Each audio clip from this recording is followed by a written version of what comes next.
श्रीगुरु वैष्णवांश्च श्रीरूपं साग्रजातं सहगणा रघुनाथान्वितं तं सजीवं साद्वैतं सावधूतं परिजनसहितं कृष्णचैतन्यदेवं श्रीराधाकृष्णपादान् सहगणललिता श्रीविशाखान्वितांश्च तं प्रभयन्तमनुपेतकृत्यं द्वैपायनो विरकातर आजुहाव पुत्रेति तन्मयतया तनवोऽभिनेदु स्पं सर्वभूतहृदयं मुनिमानतोऽस्मि नारायणं नमस्कृत्य नरं चैव नरोत्तमं देवीं सरस्वतीं व्यासं ततो जयमुदीरये त्वमादिदेवं करुणानिधानं तमालवर्णं सुधितावतारम् अपार संसार समुद्रसेतुं भजामहे भागवत स्वरूपम्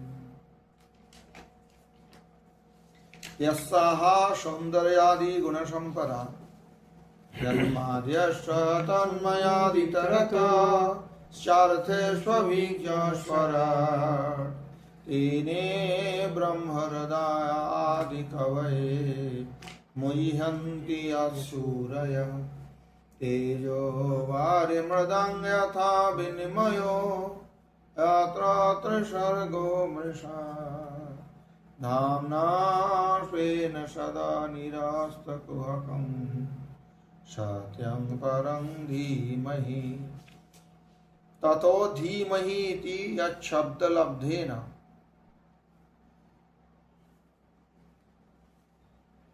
अतः धीमहि ततः यस्याः सौन्दर्यादिगुणसम्पदा तारतः कृष्णेन किंचिदेव प्रयोजनमर्हन्ति इति अर्थः। सुहृद उदासीन प्रतिपक्ष नायिका रूप त्रिभेदानां सर्वासामपि ब्रजदेवीनामेव प्रादुर्भावो वा मृषा वृथैव।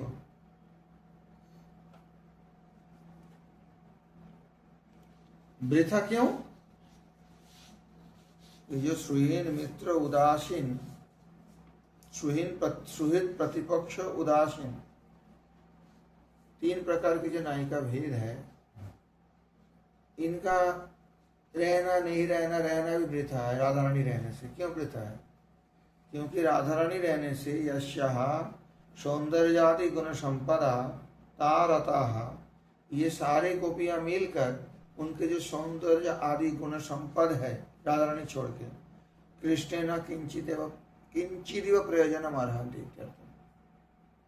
राधा रानी रहने से इन सबके कोई आवश्यक कृष्ण का थोड़ा सा भी प्रयोजन नहीं रहते हैं, इसलिए इनका रहना नहीं रहना कोई बात, रहना बिरता है।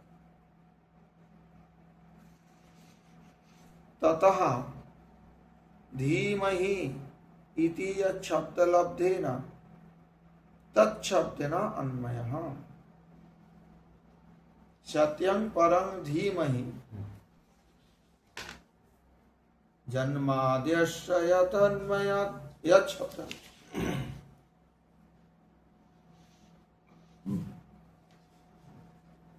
तं धीमहि तच्छब्देन अन्वयः। जन्माद्यस्य यतन्मयादितरतश्चार्थेष्वभिज्ञः स्वराट् तेने ब्रह्महृदायाः। ये यह शब्द है, यह शब्द, यह आदि कवये मुह्यन्ति यस्य, यह आदि कवये तेने ब्रह्म हृदा ब्रह्म आविर्भावितवान तेने। यह शब्द, ये जो यह है, यह आदि कवये मुह्यन्ति यसूरयः तेजो वारिमृदं यथा विनिमयो यत्र सर्गो मृषा। धाम्ना स्वेन सदा निरस्तकुहकं सत्यं परं धीमहि। यहाँ यत् शब्द होगा वहाँ तत्शब्द अवश्य होगा। जो ब्रह्मा जी के हृदय में ये वेद को प्रकाशित किए थे, जो व्यास देव जी के हृदय में ये तत्व प्रकाश किए थे, तो वो तत् आना चाहिए। धीमहि, तत् धीमहि, जो ऐसा किया था उनका हम ध्यान करते हैं। तो यच्च ततो धीमहि इति यच्छब्द लब्धेन तत्शब्देन अन्वय, अन्वय करने के लिए तत् धीमहि, परम सत्यम धीमहि, तत् परम सत्यम धीमहि, परम शक्ति शक्तिमत्वेन अतिशयित महाभाव रसेन वा परस्परम अभिन्नतं गतयोर अनयोर ऐक्यनैव विवक्षितं तत् इति। अब तत्शब्द है कहाँ? जन्माद्यश्च यतन्मयात् इतरतश्च अर्थेषु अभिज्ञः स्वराट् तेने ब्रह्महृदय आदि कवये मुह्यन्ति यत् सूरयः यत् तेजो वारि मृदंग यथा विनिमयो यत्र त्रिसर्गो मृषा धाम्ना स्वेन सदा निरस्तकुहकं सत्यं परं धीमहि। दिखते तो नहीं है, परंतु अन्वय करना पड़ेगा। तत्शब्द अगर हो या तो हो तो एक वचन है। अब राधा कृष्ण दोनों को ध्यान बोलोगे तो एक वचन क्यों प्रयोग हुआ? ये है पूर्व पक्ष। तंग धीमहि एक वचन है। उन कृष्ण का हम ध्यान करते हैं, राधा जी के जोड़ोगे तो फिर द्विवचन होना चाहिए था। इसलिए यहाँ कहते हैं परमा शक्ति शक्तिमत्तेन, परम शक्ति या परम शक्तिमान, राधा पूर्ण शक्ति कृष्ण पूर्ण शक्तिमान, अतिशयित महाभाव रसेन वा परस्परम अभिन्नतां गतयर। अतिशयित महाभाव रस कहाँ है? जहाँ पर रामानंद राय बोले पहले ही राग नयन भंग बेलो ना सो रमण ना हम रमणी, महाप्रभु बंद कर दिए। तो वहां पे एकात्मता हो जाता है। राधा रानी सोचती नहीं है कि मैं कृष्ण हूं कि राधा हूं, कृष्ण सोचते हैं मैं राधा हूं कि कृष्ण हूं। अतिशयित महाभाव रसेनवा, एक तो शक्ति शक्ति माना है, अभय विचार माना जाता है, एक ही माना जाता है। सूर्य कहने से उसको रश्मि अपने आप आ जाते हैं, उसका मंडल सूर्य सूर्य मंडल अलग से बोला जाता है क्या? सूर्य उदय के मतलब सूर्य मंडल का भी उदय हो गया। शक्ति शक्तिमान अभेद, शक्ति शक्ति मतलब अभेद है। इस विचार से अथवा जब बहुत एकांत होता है राधा कृष्ण निकुंज में, तब ना सो रमण ना हम रमणी। ये अद्वैतवादी कोई कोई कहते हैं ये अद्वैत है, मैं ही ब्रह्म हूं, इसे बकवास है। ऐसा नहीं, ये महाभाव अतिशयित महाभाव रचना परस्परम अभिन्नतां गतयत्, दोनों में दोनों है लेकिन अभिन्न आ गया उनमें, इसलिए एक वचन प्रयोग है। अनयोर ऐक्यनैव विवक्षितं तद् इति। अतः एवं सामान्यतया परामर्शात् नपुंसकत्वञ्च। अभी ये नपुंसक शब्द है, सह होना चाहिए था। ब्रह्म तो तद है, ब्रह्म नपुंसक शब्द है। ब्रह्म में नपुंसक लग सकते हैं सर्वनाम, ये नपुंसक सर्वनाम इसमें क्यों लगाया? कृष्ण तो नपुंसक नहीं है, पुंगलिंग है, राधा रानी स्त्रीलिंग है। ब्रह्म हो तो नपुंसक है तब लगता है, यहाँ नपुंसक क्यों प्रयोग? ये सारे पूर्व पक्ष के जवाब देते हुए जीव गोस्वामी जी कहते हैं नपुंसक लिंग क्यों प्रयोग हुआ? सामान्यतया परामर्शात्, तो सामान्य रूप से ऐसे नपुंसक का प्रयोग दिखा जाता है सभी में। ये व्याकरण का नियम अनुसार सामान्यतया परामर्शात् नपुंसकत्वं कथम भूतम स्वेन धाम्ना, किस प्रकार? स्वेन धाम्ना स्वप्रभावेण सदा निरस्तं स्वलीला प्रतिबंधकानां कुहकं मायायेन तत्। अपने प्रभाव के द्वारा गृह देह धाम और प्रभाव, ये चारों का अर्थ धाम शब्द से होता है।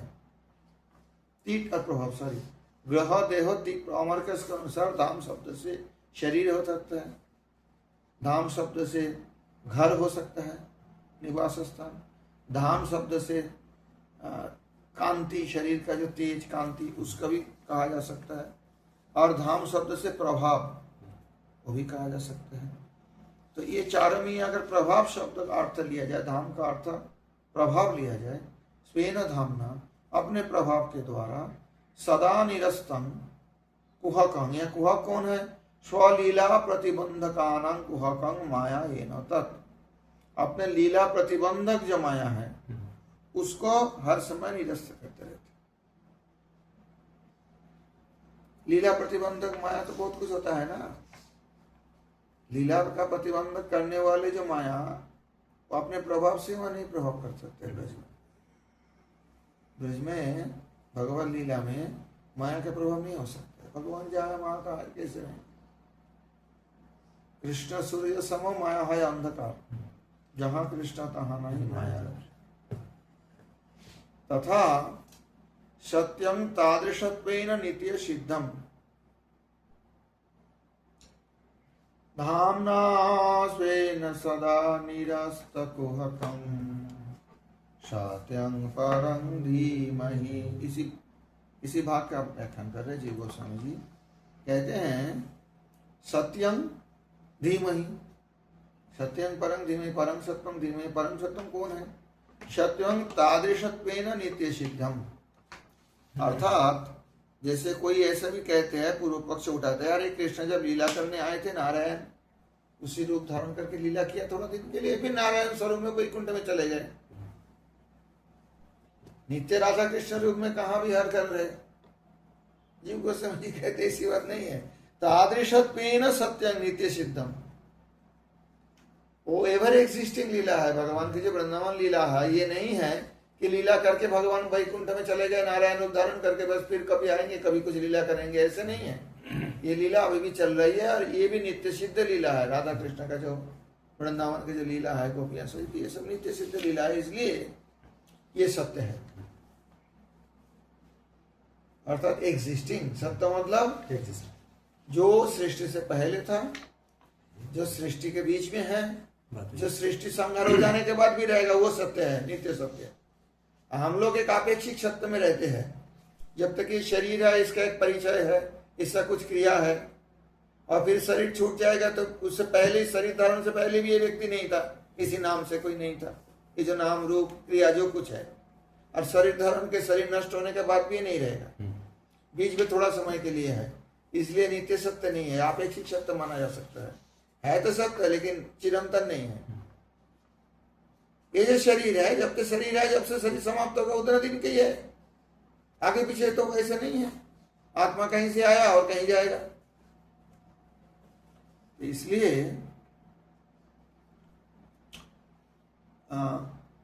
सत्यं तादृशत्वेन नित्य सिद्धम यद्वा, और ये भी अर्थ हो सकता है परस्परम विलासादिभिर अनवरतम आनंद संदोह दाने कृत सत्यमिव जातं तत्र निश्चलम इत्यर्थः। तो परस्पर राधा और माधव,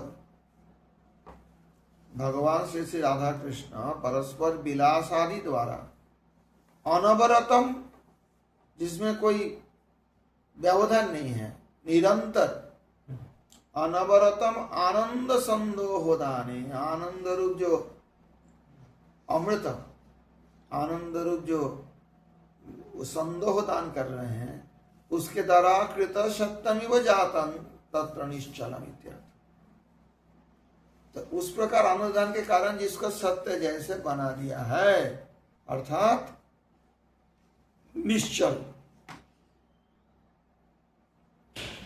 अतएव परम, सत्यम तो हो गया, परम फिर कहां से आ गया? सत्यम परम धीमहि।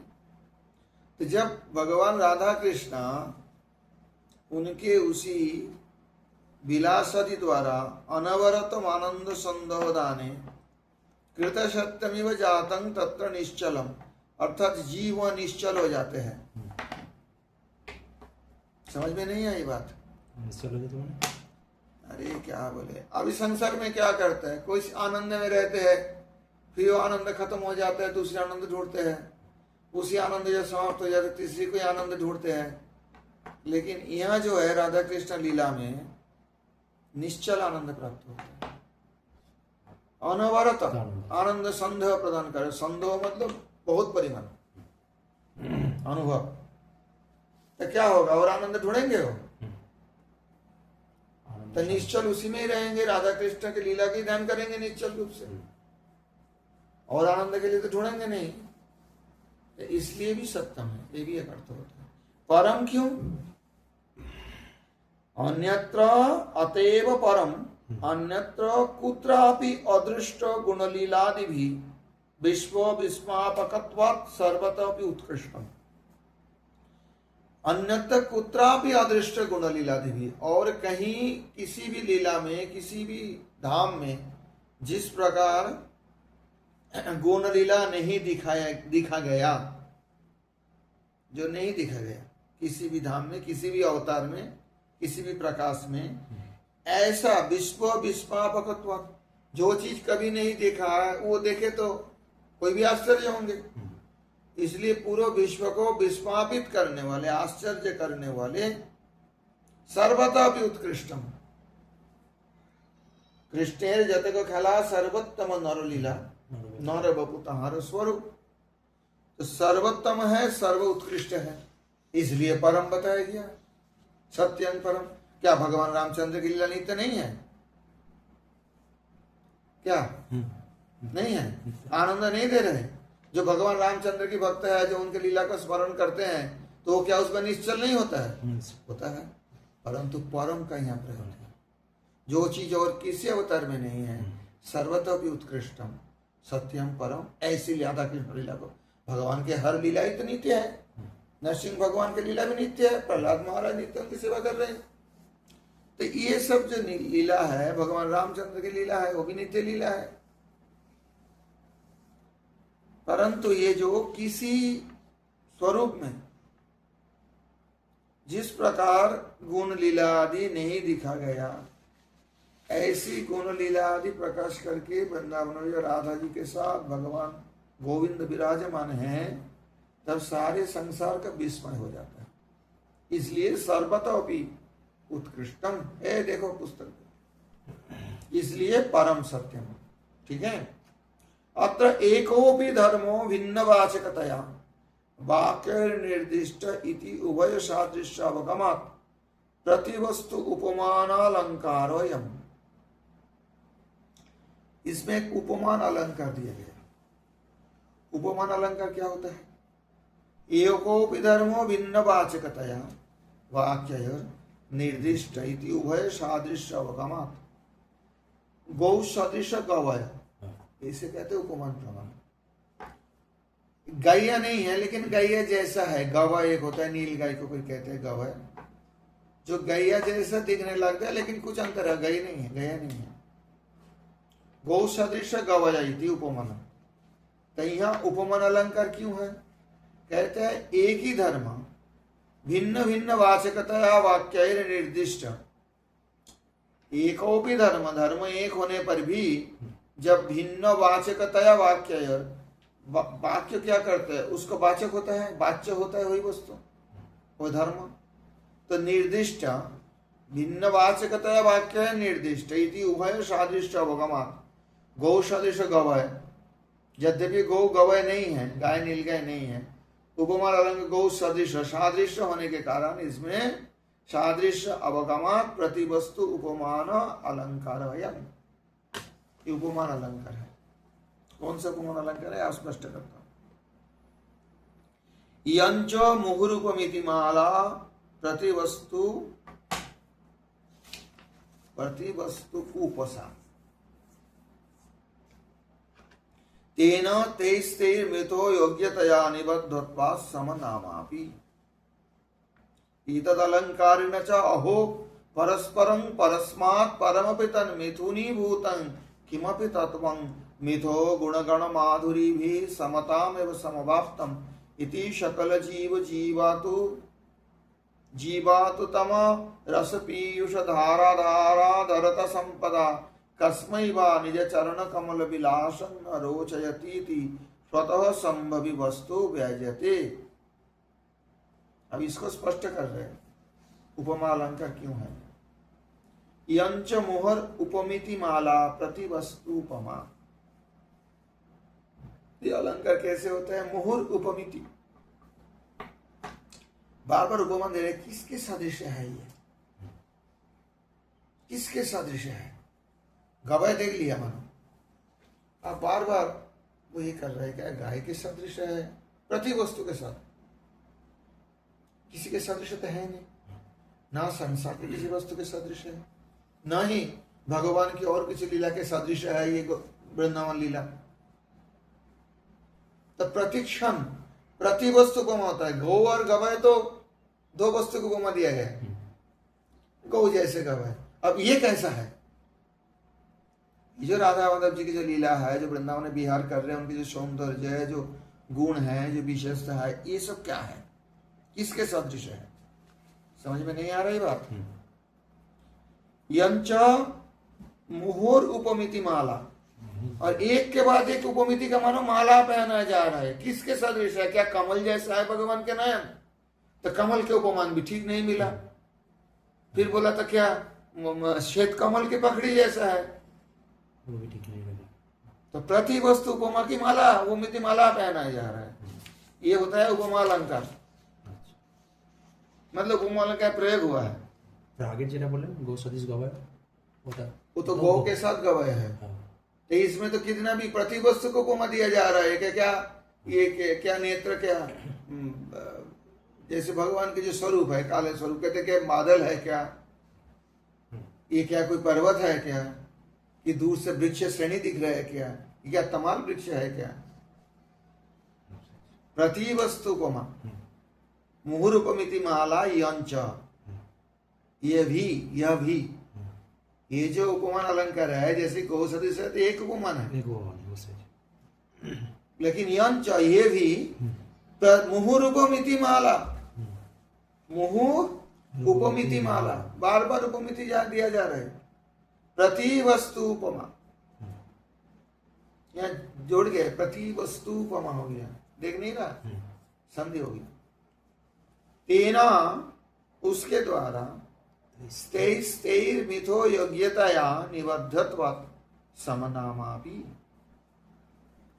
तेईस मिथो योग्यतया, परस्पर वो जो सारे उपमा है, जो उपमिति दिया जा रहा है, क्या कमल के जैसा नेत्र है, क्या गुलाब के जैसा नेत्र है, क्या और किसी के, ये उपमा के जो बार बार होता है, तेईस मिथो योग्यतया, ये परस्पर योग्य है, परंतु निश्चित नहीं हो रहा है। निबद्धत्व समनामा भी, एक नाम होने पर भी वो सब परस्पर मिथ निबद्ध है। एतद अलंकारेण च, ये जो उपमा अलंकार है, उपमान अलंकार है, सॉरी उपमा नहीं, उपमान, उपमा अलग है, उपमान अलग है। उपमान अलंकार है, उनमें अहो परस्परं परस्मात् परमपि, अहो आश्चर्य व्यक्त करने के लिए, अहो परस्परं परस्मात् परमपि, पर से भी पर है। संसार से जो परे है ब्रह्म, या उससे ऊपर जो वैकुंठ, परस्मात् परमपि, उससे भी पर है। तन मिथुनीभूतं किमपि तत्वं, और मिथुनीभूत जो कौन सी तत्व है, मिथुनीभूत मतलब दोनों, राधा कृष्ण एकत्र। किमपि तत्वं मिथो गुणगण माधुरी भी समतामेव समवाप्तम इति। मैंने वही जो बताया ना सो रमण ना हम रमणी, दोनों जैसे एक हो जाता है राधा कृष्ण। तो हालांकि एक तो नहीं होता है, वो एक महाभाव के जो एक ऐसे भाव आते हैं, जिसमें दिया है तो पहले महाभाव बताया ना।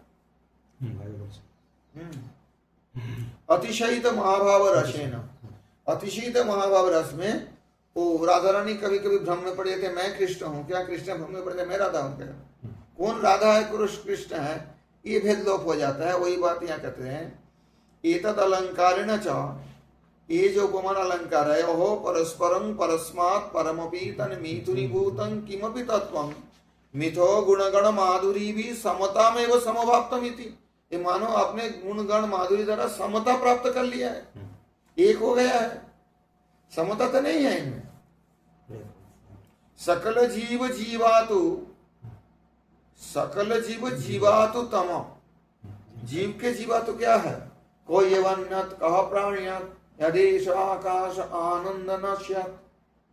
उपनिषद में कहते हैं अन्न में क्या रखा है, प्राण में क्या रखा है, अगर आनंद नहीं होता तो कोई जीना नहीं चाहता, आनंद की आशा से जीता है ना, तो जीवा तो क्या है, आनंद है।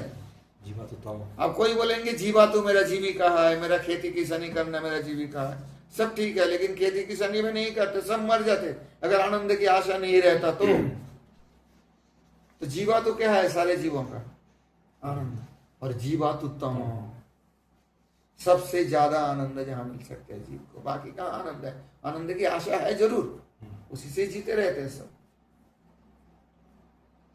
सकल जीव जीवातु तम, क्या है वो, रस पीयूष धारा, रसामृत, पीयूष मतलब अमृत, रस पीयूष धारा, धाराधरता, धाराधर होता है बादल, रसम अमृत वर्ष करने वाली मेघता, संपदा कस्मई वा, ऐसी जो बादल है, ऐसी जो कादम्बिनी है, जो इस प्रकार की पीयूष रस पीयूष धारा बरसाने वाले हैं, कस्मई वा निज चरण कमल विलासं न रोचयति, ऐसा कौन है जिसको अपने चरण कमल विलास में रुचि नहीं लगता, स्वतः संभवी वस्तु व्यजते, स्वतः संभवी वस्तु व्यजते, अर्थात स्वतः ही सभी उसी चरण कमल विलास में आसक्त हो जाएंगे। समझ नहीं आ रही है, तदाहु ऐसे कहा गया है, तद आहु प्रतिवस्तुपमा शाश्यत वाक्ययोर गम्य साम्ययम् एकोपि धर्म सामान्य यत्र निर्दिश्यते पृथक इति। प्रतिवस्तुपमा हुआ है शाश्यत वाक्ययोर गम्य साम्ययम्, दोनों वाक्य का एक गति में, एक गम्य, एक उद्देश्य, एक लक्ष्य समता रहने के कारण, एकोपि धर्म सामान्य यत्र निर्दिश्यते पृथक, एक धर्म का ही पृथक रूप से निर्देश किया जाता है, अर्थात राधा कृष्ण एक तनु दुई रूप है ना, अन्य विलासे रस आस्वाद करिया चेतन चेतन में देखना, तो वही बात यहाँ पर है, प्रति वस्तु यत्र निर्देश होते, फिर भी अलग से दोनों का निर्देश किया जाता है, राधा है ये कृष्ण है, राधा है माधव है, ये रसराज है ये महाभाव स्वरूपिणी है ना, रसराज महाभाव दुए एक रूप, रामानंद राय को महाप्रभु ने जो दिखाया, रसराज महाभाव दुए एक रूप,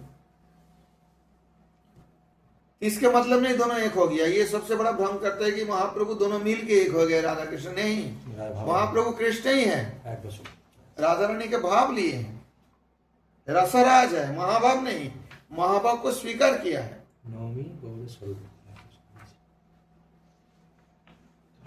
यंग माया भी दृष्टि इति च,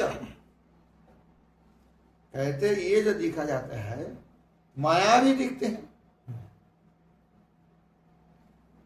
यंग माया भी दृश्यते इति च, यहां पर माया भी दिख रहा है, एवं समंशात् अनुरूपेण श्लाघयोग्यस्य वस्तुना इति, समंशात् अनुरूपेण, जो जो दोनों वस्तु है अनुरूप है, समान है, सम है, श्लाघा योग्य है, प्रशंसा योग्य दोनों वस्तु के लिए यह प्रयोग होता है माया में। समझ में? ये माया संसार में भी ऐसे ही उपमा अलंकार तो उपमान अलंकार तो साहित्य का प्रयोग करते ही रहते हैं, तो थोड़ी की राधा कृष्ण के बारे में इसे प्रयोग करते हैं। साधारण सांसारिक जो कवि है, कालिदास है, पबभूति आदि है, ये तो सांसारिक प्रेम कहानी लिखा है, उनमें भी दिखा जाता है।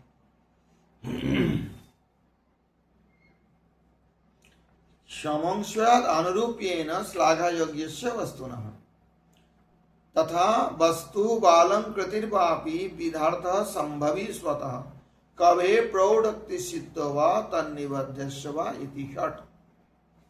वस्तु वा अलंकृति वा विधा अर्थ वा संभवी स्वतः कवे प्रौढक्ति सिद्ध वा, ये 6 कारण से भी ये होता है। एक वस्तु से, एक अलंकृति से। समझ नहीं आ रही बात?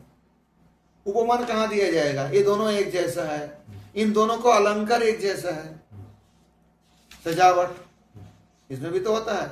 ये साहित्य का है, ये सारे साहित्य का कोटेशन है। तो साहित्य मेरे ख्याल साहित्य प्रकाश अथवा काव्य प्रकाश और साहित्य वो है ना, दर्पण में से दिया होंगे, क्योंकि प्राचीन साहित्य की पुस्तक है, महाप्रभु से पहले से।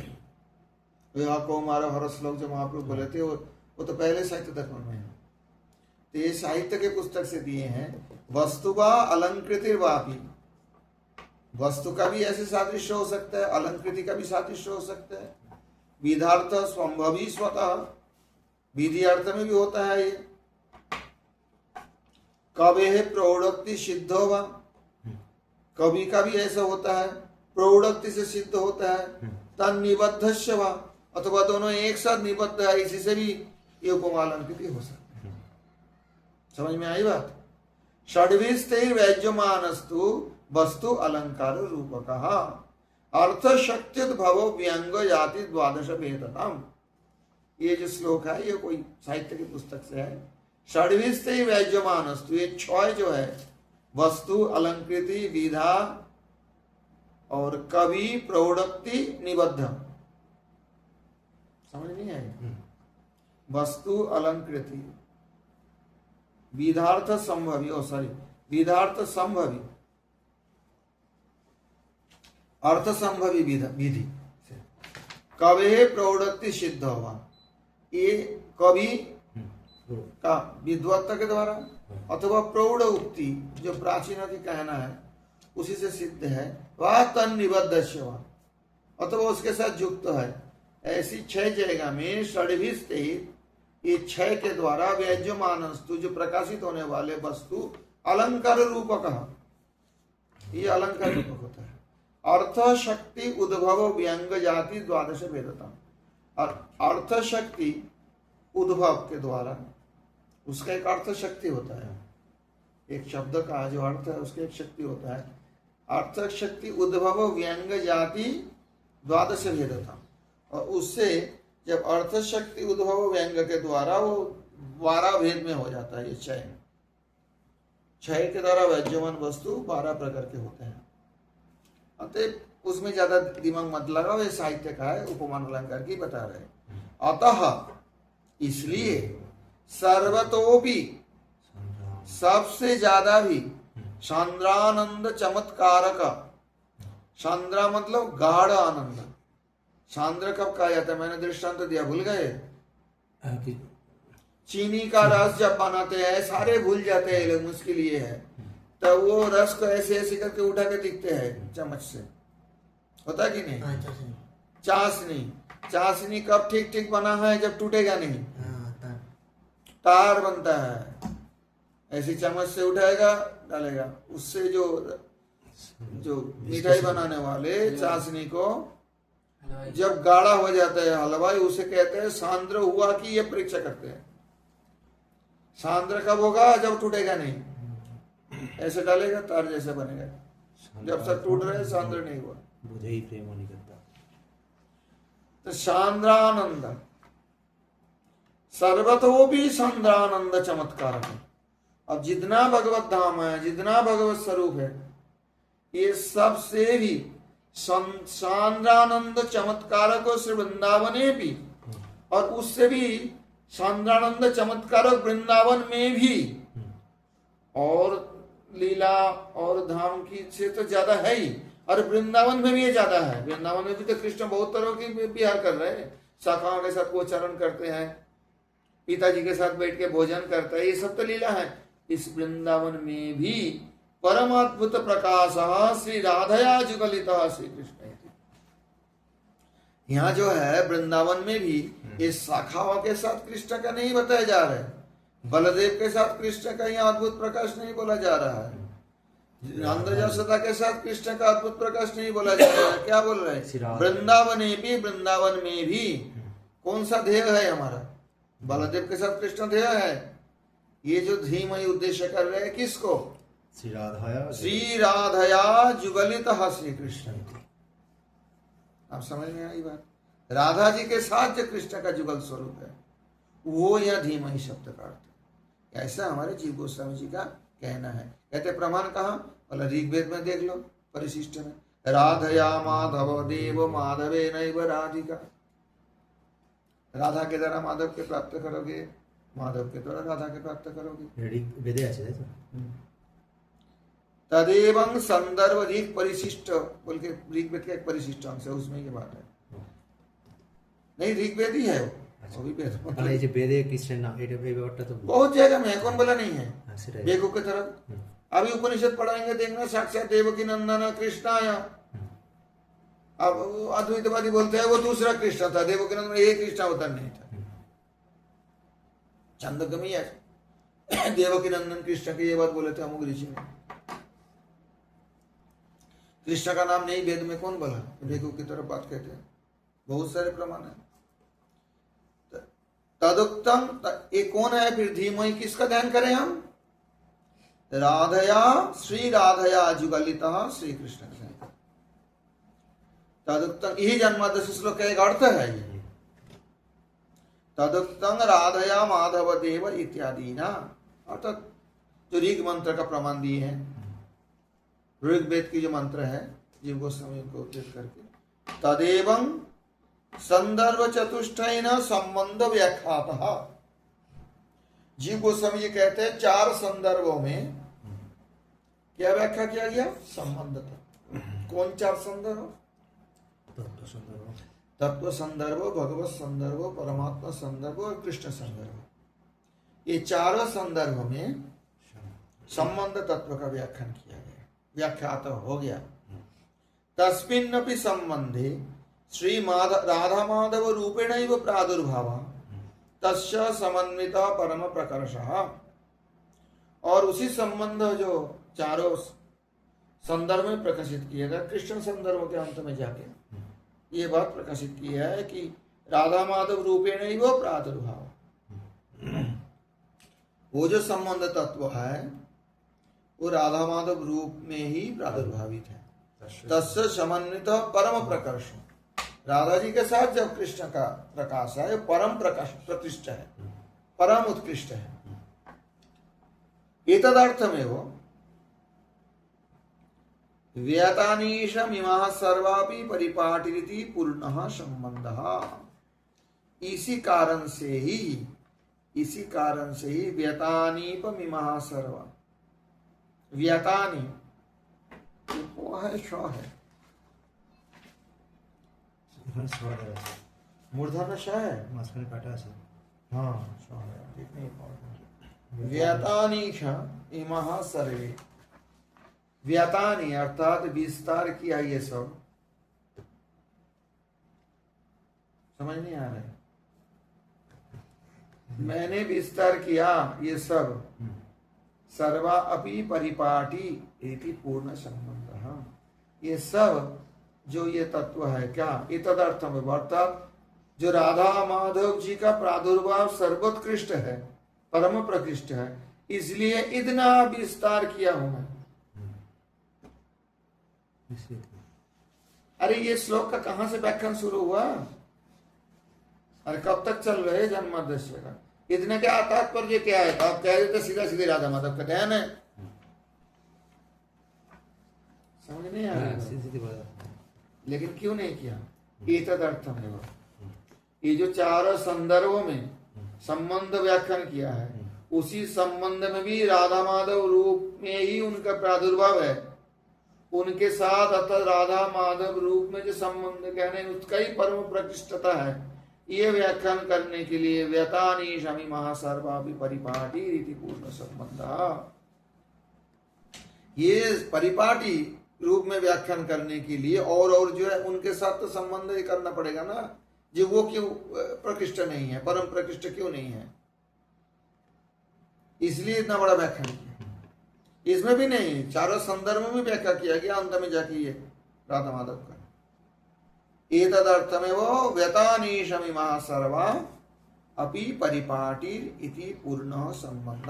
परंतु बाकी जो है वो भी है, ये नहीं कि भगवान रामचंद्र में कोई लीला रस नहीं है, कोई भक्त, ऐसी बात नहीं है, वो भी तो पूर्ण ब्रह्म ही है।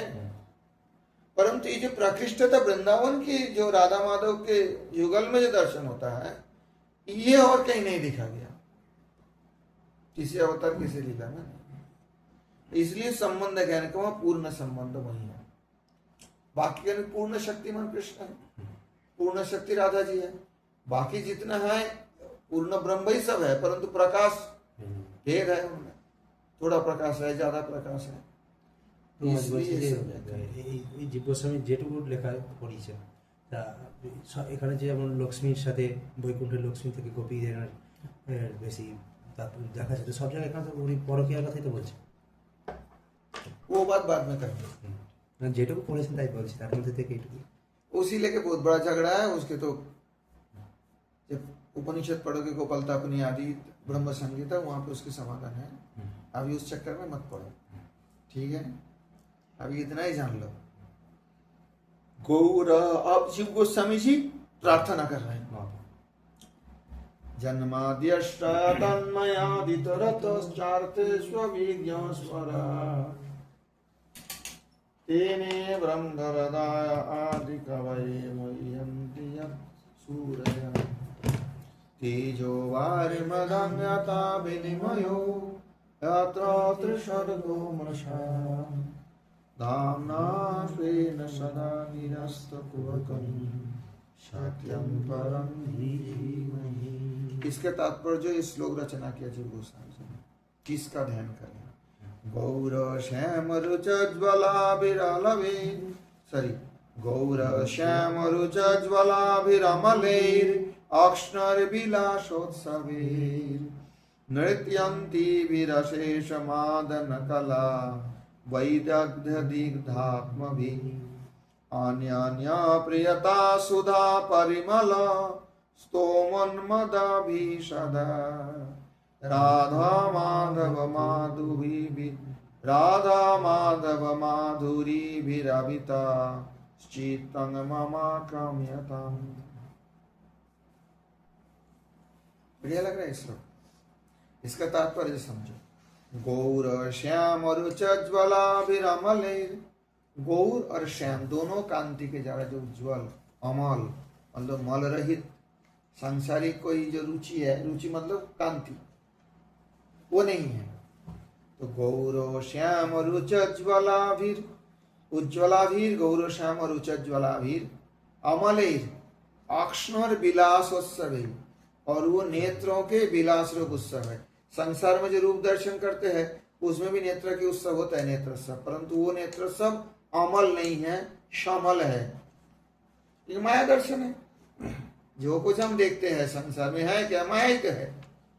जीव को हम देख पाते हैं क्या? आपके अंदर जो आत्मा है वो चेतन है, वो तो माया नहीं है, परंतु उसको कोई देखता है क्या देखता है? जो मायानिर्मित शरीर इसको देखते हैं, जो मायानिर्मित वस्तुएं देखते हैं। तो ये संसार में जो कुछ कांति हम देखते हैं, जो कुछ वो समल है, परंतु यहाँ गौर श्याम रुचज्वलाभिरमलैर् अक्ष्णर्विलासोत्सवैर्, और वो कैसे है? उन दोनों का जो प्रकाश, कहते हैं नेत्रों के लिए विलास उत्सव है, नेत्रों के लिए उत्सव है। जिह्वा के लिए उत्सव क्या है? बढ़िया बढ़िया पसंद पाओ, बढ़िया श्लोक उच्चारण करो, जिह्वा के लिए उत्सव बन जाता है ना। ऐसे भगवान का दर्शन करने से राधा माधव जी का नेत्र का उत्सव होता है। नृत्यंती विरशेष मादन कला, शार्दुल विकृत, सेम छंद में लिखा है, जन्मादशि का छंद, शार्दुल विकृतम छंद। नृत्यन्ति विरशेष मादन कला वैदग्ध दिग्धात्म भी। और दोनों क्या कर रहे हैं?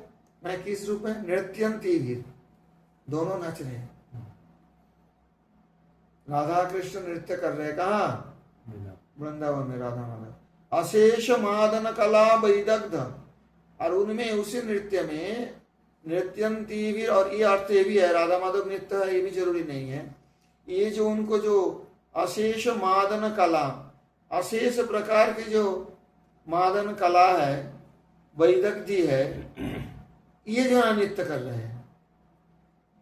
नृत्यंती विरशेष मादन कला वैदग्ध दिग्धात्म भी, नहीं इसके द्वारा हो रहा है एक्चुअली राधा माधवी के नृत्य बता दिया। जो अशेष मादन कला वैदग्ध दिग्धात्म के द्वारा, वैदग्धी दिग्ध आत्म भी नृत्यंती भी। अशेष मादन कला वैदग्ध दिग्ध आत्म भी नृत्यंती भी।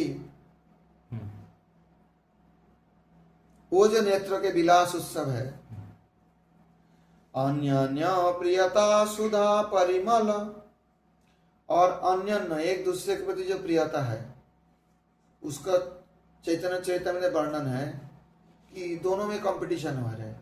राधा जी अधिक सुखी है, उसको देखे कृष्ण सुखी हो जाते हैं, कृष्ण के सुखी देख के राधा जी का सुख बढ़ जाता है, राधा को सुख देख के कृष्ण का सुख बढ़, दोनों में होड़ चलता है, कोई समाप्त नहीं होता, चलते ही रहते हैं। अन्य अन्य प्रियता, या अन्य अन्य प्रियता है। सुधा परिमल, सुधा का खुशबू, परिमल होता है खुशबू, सुधा होता है आस्वादन। यहाँ कहते हैं अन्य अन्य प्रियता सुधा परिमल स्तोमन मदा भी सदा। ये जो अन्य अन्य प्रियता, सुधा, परिमल, स्तोम, उन्मदा भी, ये सबके द्वारा राधा माधव माधुरी भी रविता, राधा माधव जी के माधुरी के द्वारा जो अभित चित्तंग ममाक्रम्यता, मेरे चित्तंग का आक्रमण करे। अभी की मेरा चित्त किसने आक्रमण करेगा? लगा माया, मायाक्रांत, माया उपक्रांत जीवस्य। इसके लिए ध्यान का उपदेश किया है। माया का उपदेश, माया द्वारा उपक्रांत जीव, माया के द्वारा उपक्रांत जीव का। अब ये किसको ध्यान करेंगे? क्या प्रार्थना कर रहे हैं? राधा माधव माधवी विरहिता चित्तंग ममाक्रम्यताम। आक्रमता, वो हमारे चित्त का आक्रमण करे। जो माया द्वारा आकृत है, तो जो माया द्वारा उपक्रांत है, माया अपने आप हट जाएगा, उसके लिए अलग प्रयास नहीं कर रहे। अगर राधा माधव की ये माधुरी मेरे चित्त का आक्रमण करे, जब बड़ा दादा आ गया, छोटा दादा गुंडा हुआ रहेगा, वो भग जाएगा ना। तो राधा माधव का माधुरी अगर चित्त में आए तो ये माया जगत कहाँ अपने आप भग जाए। गौरव, समझ में आई बात? এটা একটু বলুন, এই বই যেটা বললেন कौन सा? এই প্রথমে শেষের দিকটা বই। गौर श्याम रुचज्वला विरमले रक्ष्णर विलासोत्सवे, ये सारे वो है, तृतीय विभक्ति चल रहा है। इसके द्वारा गौर श्याम रुचज्वला अक्षर विलास सब के द्वारा नृत्यंती विरशेष मादन कला वैदग्ध दिग्धात्म, ये सब के द्वारा अन्य अन्य प्रियता सुधा परिमल स्तोमन मदा भी सदा, ये इस सब के द्वारा राधा माधव माधुरी वीर अभित, और ये राधा माधव के माधुरी की धारा जो अभित चित्त संपूर्ण रूप में अतिक्रांत चित्तंग ममाक्रम्यता, ये हमारा चित्त का आक्रमण करे। मम चित्तंग आक्रम्यता कहा? अशेष बोल दिया तो वैदग्ध दिग्धात्म भी, वैदग्ध होता है चातुरी। ये जो अशेष मादन कला वैदग्ध दिग्धात्म भी, ये सब चातुरी के द्वारा अशेष प्रकार मादन कला रूप चातुरी जिसमें है। नवनीतात्मक नवनीत गोलक, नवनीत गोलक किसका है? नवनीतात्मक। ऐसे ये वैदग्ध दिग्धात्म क्या है? चातुरीपूर्ण। अन्य प्रियता सुधा परिमल स्तोमन मदाभि सदा राधा माधव माधुरी विरभिता चित्तम मम रम्यताम। ये प्रार्थना किया क्योंकि यही धीमहि का तात्पर्य है। गौर श्याम रुचज्वला विरमले अक्षर विलासोत्सवे। कंठस्थ करना इसको, पढ़ो पढ़ो मेरे साथ। गौर श्याम रुचज्वला विरमले अक्षर विलासोत्सवे नृत्यन्ति विरशेष मादन कला वैदग्ध दिग्धात्मभिः अन्य प्रियता सुधा परिमलम स्तोमोन्मदाभिः सदा राधा माधव माधुरी विरभिता चित्तं मम रम्यताम्। एक ब्राह्मण गलत गीता पाठ कर रहे थे दक्षिण भारत के कहाँ मंदिर में। महाप्रभु जब गए थे सब हंसते थे उनको, लेकिन वो गीता पाठ करते रहते, तो किसी को परवाह नहीं करते। तो महाप्रभु उनसे पूछा, तुम गीता पाठ क्यों करते हो, रोते क्यों, रोते रहते? तो बोला, देखिए मैं तो इतना संस्कृत नहीं जानता हूँ, ठीक ठाक उच्चारण नहीं हो पाता है गीता तो, परंतु जब भी मैं गीता पाठ करता हूँ तो मैं देखता हूँ कि अर्जुन के रथ में भगवान श्री कृष्ण सारथी रूप में है, तो ये दर्शन होता है, इसलिए मेरा गीता पाठ छोड़ने का मन नहीं करता, लोग चाहे कुछ बोले। तो महाप्रभु ने तुम्हारा गीता पाठ सार्थक, श्रीमद् भागवत पाठ करना है तो सार्थकता कहाँ है? जहाँ राधा माधव के माधुरी के जरा चित्त आक्रमणता होगा, उसका भागवत पाठ सार्थक है। अब बाकी सब पढ़ेंगे, चाहे भागवत से पैसा कमाएंगे, चाहे भागवत को व्यापार करेंगे, चाहे अपने पांडित्य प्रकाश करेंगे, चाहे अपने ईगो को बढ़ाएंगे, ये सब इसका उद्देश्य नहीं है।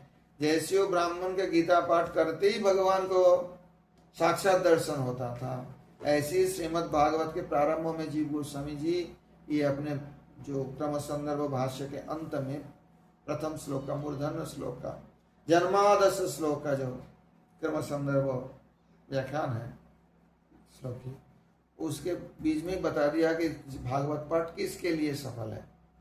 अगर कोई भागवत उतना जानते भी नहीं है, कौन भागवत पाठ करते हैं, उनको राधा माधव माधुरी विरभिता चित्तं मम रम्यताम्।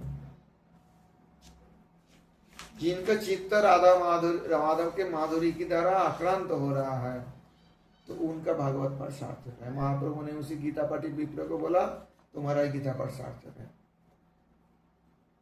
समझ में आई बात?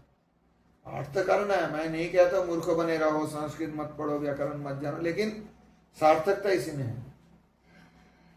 जन्माद्यस्य तन्मयादितरतश्चार्थे स्वविज्ञस्वराट् तेने ब्रह्महृदादिकवये मुह्यन्ति यत्सूरयः तेजो वारिमृदं यथा विनिमयो यत्र त्रिसर्गो मृषा धाम्ना स्वेन सदा निरस्तकुहकम् सत्यं परं धीमहि। श्रीमद् भागवत महापुराण की जय।